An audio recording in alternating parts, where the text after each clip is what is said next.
हाँ आइए।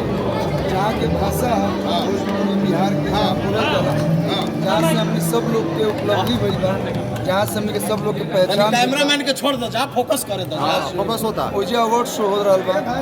एकर ले बड़ खुशी के बात का होई कि हमने के पटना में इतना बड़ म्यूजिकल अवार्ड शो हो रहा बा, जहाँ पे एक साथ सारा लोग आइल बा, सारा लोग के कहीं ना कहीं जो मेहनत कर रहा ओकरा के अवार्ड मिला तो और भी हौसला मिला के हम बढ़िया काम कर सकें। हाँ बिल्कुल। आज जबरदस्त तरीके से स्टेज पर प्रोग्राम होगा। जी जी। क्या बेस्ट सिंगर का अवार्ड मिलेगा?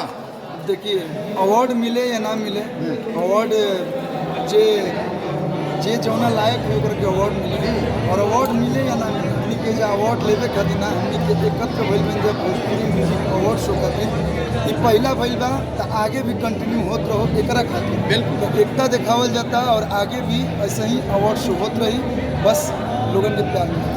कौन से गाना पे कल्लू जी परफॉर्मेंस करने वाले हैं? खेसारी जी और कल्लू जी सारा कलाकार एक मंच पर रहेंगे। हाँ हाँ सब लोग कौन से गाने पे भैया परफॉर्मेंस करने वाले हैं? गाना बता दीजिए। एक गाना नहीं के 2-3 गाना के मिक्सअप बा और मजा आई आपको। साथ में कौन एक्ट्रेस नजर आएंगी? थोड़ा इंतजार कीजिए। चैन नहीं हुआ है कल्लू जी, थोड़ा इंतजार कीजिए। बिल्कुल। देखिए सबसे बड़ी खबर आप न्यूज पर यानी कल्लू जी हैं अवार्ड शो में पहुंच रहे हैं, ये सबसे बड़ी खबर। कैमरा में लगता है दोस्तों वीडियो कैसा लगा, वीडियो पसंद आएगा प्यारा सा लाइक कीजिएगा, कमेंट कीजिएगा, और दिन अगला कल्लू के बारे में क्या सोचते हैं, क्या धमाल होने वाला वीडियो बनाएगा, चैनल को सब्सक्राइब कीजिएगा। एक से बड़ी एक अपडेट आते रहेगा। तब फिर मिलते हैं नए वीडियो में, तब तक के लिए जय हिंद।